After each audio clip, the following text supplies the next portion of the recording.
Pembelajaran Modul 2.3 dengan saya sendiri Ani Rohaini dari SDN 3 Kertahayu. Saya Rizky Risnawati dari SDN 2 Bangunsari.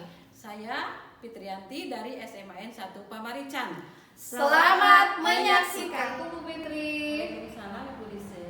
Apa kabar? Alhamdulillah baik. Ya, dengar-dengar Bu Fitri itu mau melaksanakan coaching ya. Iya, Saya insya Allah memerankan observernya ya. Iya. Nah, tapi sebelum nanti pelaksanaan coaching, ada beberapa pertanyaan yang akan saya ajukan sebagai pengamat ya, sebagai observer. Nah, sebelum ke langkah praobservasi tersebut, kita diskusikan dulu ya tentang rubrik penilaian. Kenapa harus ada rubrik penilaian? Karena nanti selama Bu Fitri dengan coachingnya melakukan coaching, selama berlangsung tersebut, saya langsung mengamati dan menilai berdasarkan standar rubrik penilaian tersebut. Dalam rubrik penilaian tersebut nanti itu bisa terlihat pelaksanaan coachingnya itu apakah sudah sesuai alur Tirta, kemudian Bu Fitri bisa mengembangkan kompetensi pertanyaan berbobot yang bisa ditangkap oleh coachingnya. Kemudian si coaching juga bisa menjawab terhadap pertanyaan-pertanyaan Bu Fitri yang Ibu ajukan tersebut. Nah, terus saya juga menghimbau ya Bu Fitri, nanti pada pelaksanaan coaching jangan lupa prinsip-prinsip coaching tersebut harus diterapkan ya Bu ya. Satu, prinsip coaching itu adalah prinsip kemitraan. Yang kedua, harus adanya proses kreatif. Dan yang ketiga, harus nantinya itu ada pengembangan potensi dari coaching. Di awal kan tadi saya sudah mengemukakan bahwa sebelum pelaksanaan coaching ada langkah praobservasi tersebut ya. Jadi di praobservasi itu saya memberikan pertanyaan-pertanyaan awal ya ke Bu Fitri sebagai pemandu. Yang pertama, pertanyaan yang ingin saya lontarkan ke Ibu Fitri adalah kan di coaching itu ada beberapa kompetensi ya yang harus dikembangkan ketika kita melakukan coaching. Pertanyaan yang pertama, kompetensi apa saja yang ingin dikembangkan oleh Bu Fitri dalam pelaksanaan coaching hari ini? Kompetensi yang ingin dikembangkan yaitu pertama mendengarkan aktif, yang kedua kehadiran penuh, dan yang ketiga memberikan pertanyaan yang berbobot. Tuh, berarti kan ada 3 kompetensi ya Bu Iya. ya. Nah, dari 3 kompetensi tersebut, adakah kompetensi ini pertanyaan yang kedua ya Bu. Adakah kompetensi yang lebih spesifik gitu loh yang ingin dikembangkan oleh Bu Fitri? Yang kompetensi yang ingin paling dikembangkan oleh saya yaitu saya bisa kehadiran penuh untuk coaching. Untuk coaching. Jadi kita betul-betul hadir ya, menyelaraskan antara otak, tubuh, pikiran kita itu untuk coaching gitu ya. Itu bagus ya Bu. Kemudian pertanyaan yang ketiga, indikator keberhasilan atau tujuan yang ingin diharapkan dari coaching itu buat Ibu apa? Supaya coaching itu bisa mengembangkan diri, menemukan solusi-solusi dari permasalahannya. Oke, berarti sudah tergambar ya Bu ya alurnya akan seperti apa karena Ibu sudah memiliki panduan untuk pelaksanaan coaching tersebut. Oke, silahkan ya untuk melakukan coaching dengan coaching Bu Ani ya, kalau nggak salah. Silahkan, saya akan mengamati proses pelaksanaan tersebut. Semoga lancar ya Bu ya. Iya Bu, terima kasih. Siap. Assalamualaikum Ibu Ani. Waalaikumsalam warahmatullahi wabarakatuh Ibu Fitri. Senang sekali ya bertemu Bu Ani pada pagi hari ini. Bagaimana Bu Ani, sehat? Alhamdulillah sehat Ibu. Bagaimana Ibu kabarnya hari ini Bu? Alhamdulillah, saya dalam keadaan sehat. Alhamdulillah. Melihat Bu Ani ini bersemangat. Tapi tadi katanya Bu Ani itu ada masalah. Iya Bu, nih tadi ada yang ingin saya tanyakan kepada Ibu terkait pembelajaran di kelas saya. Jadi tujuan kita berbincang-bincang hari ini itu karena Bu Ani ada permasalahan ya. Sebenarnya tujuan yang spesifik apa sih Bu Ani? Nah begini ya Bu, saya kan mempunyai permasalahan di kelas saya ya Bu. Pada tahun sekarang ini di kelas saya itu berbeda sekali dengan tahun yang sebelumnya. Nah di dalam pembelajaran kali ini saya itu mempunyai seorang anak yang ketika saya itu melakukan pembelajaran dengan metode diskusi itu anak itu tidak mau bersosialisasi dengan orang lain. Nah maunya itu dengannya itu saja, jadi harus berdua orang gitu ya Bu. Jadi dia itu tidak mau dipisahkan dengan orang itu. Nah saya itu berkesulitan Bu ketika saya itu melakukan diskusi kelompok, jadi anak itu tidak mau berkelompok dengan yang lain. Nah saya ingin anak itu bisa bersosialisasi nih Bu. Kira-kira bagaimana ya Bu? Oh jadi permasalahan yang dihadapi Ibu Ani itu karena siswa yang tidak mau berbaur ya dengan yang lain. Jadi hanya dengan itu saja. Iya betul sekali Bu. Mungkin Bu Ani pernah bertanya kepada anak tersebut, kira-kira apa sih yang menyebabkan anak-anak itu kok cuma berteman dengan yang dia pilih gitu kan? Tidak bisa dengan yang lain, ada apa sebetulnya?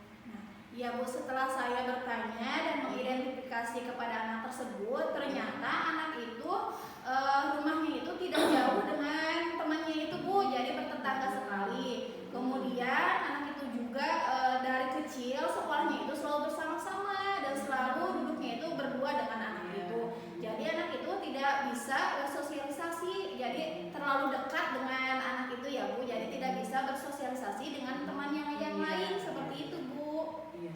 Oh jadi kalau yang saya tangkap bahwa anak itu selalu dengan anak yang dianggap dia mungkin dekat gitu ya, karena pertama dekat rumahnya, rumahnya dekat gitu kan. Yang kedua karena memang terbiasa dengan hanya anak-anak yang itu saja gitu ya. Sehingga dengan yang lain itu akan sulit untuk berkomunikasi gitu ya. Nah itu kan masalahnya ya. Dari level masalah tadi itu sebetulnya menurut Bu Ani level berapa sih? Kalau kita lihat dari angka 1 sampai 10 anak itu sebetulnya Bu Ani itu masalahnya di level berapa? Nah kalau untuk sekarang ketika terjadi permasalahan itu, masalah saya itu ada di skala 5 Bu.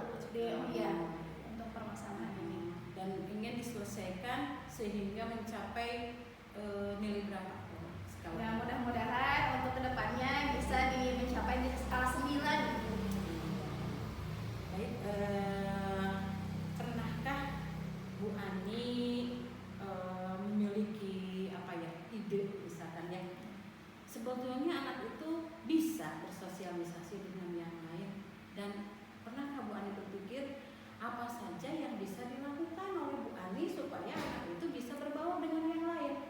Nah iya Bu, jadi saya itu nantinya itu akan melakukan pembelajaran dengan metode di dalamnya itu ada game-games edukasi yang nantinya itu gamesnya itu permainannya itu di dalam pembelajarannya itu secara berkelompok, sehingga nantinya itu saya menginginkan anak tersebut itu bisa berbaur atau bersosialisasi dengan yang lainnya. Dan saya juga di dalam pembelajaran itu nantinya akan ada refleksi dan penilaian sikap untuk anak-anak yang mempunyai sikap yang bersosialisasi dengan anak itu dengan baik. Mungkin seperti itu Ibu nanti yang akan saya lakukan. Ya, jadi rencana yang akan dilakukan oleh Bu Ani itu pertama yaitu membuat game yang berkelompok. Yang kedua itu refleksi bersama-sama ya, supaya anak itu bisa berbaur dengan yang lain, saling berkomunikasi, begitu kan? Iya. Ya. Nah itu rencana yang akan dilakukan oleh Ibu Ani ya. Untuk melaksanakan rencana tersebut Bu Ani, kira-kira kapan itu akan dilaksanakan? Insya Allah kalau untuk rencana itu mungkin besok juga saya mengajar di kelas saya. Jadi insya Allah dimulai dari besok juga saya akan melakukan pembelajaran itu dengan tadi rencana adanya game-games yang dalam permainan di dalam pembelajaran, sehingga nantinya mudah-mudahan anak saya itu bisa bersosialisasi dengan teman yang lainnya. Mungkin seperti itu. Artinya Ibu Ani lah yang harus lebih kreatif ya untuk Iya. membangun kolaborasi antar siswa. Iya. Nah kira-kira hal apa saja ya atau siapa saja yang bisa membantu terhadap apa yang Ibu Ani rencanakan?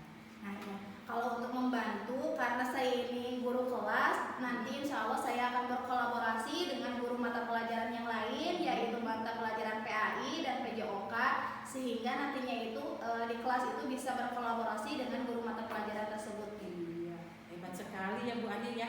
Ternyata Bu Ani bisa menemukan apa ya solusi dari permasalahannya ini ya. Bagaimana perasaan Bu Ani sekarang? Alhamdulillah senang sekali Bu. Alhamdulillah dengan mengobrol dengan Ibu, insya Allah saya dapat menemukan solusi dari permasalahan saya di dalam kelas itu. Terima kasih ya Ibu. Iya, jadi kita sekarang tinggal mencoba untuk melaksanakannya ya Bu Ani ya. Semoga berhasil ya Bu Ani ya. Dan dalam waktu singkat ada hasil ya dari kegiatan Bu Ani ini. Apa ada lagi yang akan kita bicarakan? Sudah cukup Ibu. Terima kasih sebelumnya untuk Ibu sudah meluangkan waktu dengan saya Ibu. Terima kasih. Sama-sama ya. Ya. Kalau memang tidak ada lagi ya kita akan bertemu mungkin seminggu lagi ya berbincang-bincang ya untuk melihat apakah perbincangan kita itu apa yang sudah dilakukan Bu Ani itu ada hasilnya atau tidak. Terima kasih ya Ibu. Assalamualaikum warahmatullahi wabarakatuh. Alhamdulillah ya Bu ya, proses pelaksanaan coachingnya berjalan baik, berjalan lancar, kemudian terlihat ya komunikasinya gitu, TikTok lah kelihatan ya gitu. Tadi kan langkah pertama itu praobservasi, kemudian lakukan supervisinya ya, dan yang terakhir adalah pasca observasi. Di mana pasca observasi itu saya ingin memberikan gambaran hasil pengamatan saya terhadap tadi ya jalannya coaching yang Ibu lakukan dengan Bu Ani. Tadi terlihat ya Bu, alurnya sudah ada ya, alur tirtanya dari mulai bagaimana Ibu menggali ya tujuan dari si coaching itu ingin mengembangkan dirinya, kemudian dapat terlihat mampu ya mengidentifikasi masalah yang dihadapinya, sampai ada rencana ya dan komitmen yang akan dia lakukan. Oke. Kemudian saya juga ingin mengkonfirmasi ya dari pelaksanaan yang Ibu tadi lakukan. Kan tadi di awal ada pertanyaan tentang kompetensi yang ingin Ibu kembangkan. Kalau saya tidak salah, kompetensi yang tadi Ibu ingin kembangkan itu adalah kehadiran penuh ya Bu ya, Agnes ya. Apakah itu tadi merasa sudah optimal belum Bu? Ya, yang saya rasakan tadi saya sudah hadir penuh untuk coaching. Saya sudah sangat memperhatikan gitu ya apa yang dibutuhkan coaching, sehingga coaching sendiri bisa menemukan mengalir dengan begitu saja. Ternyata coaching itu sudah menemukan solusi dari masalahnya itu. Oke ya, berarti Ibu sudah mulai lah ya, kompetensi itu sudah mulai berkembang dengan Ibu. Nah untuk selanjutnya, apakah ada kompetensi lain yang ingin Ibu lakukan di coaching-coaching selanjutnya?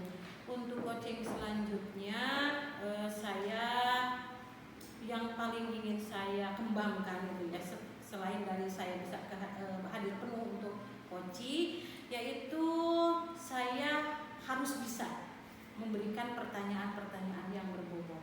Oke, ya.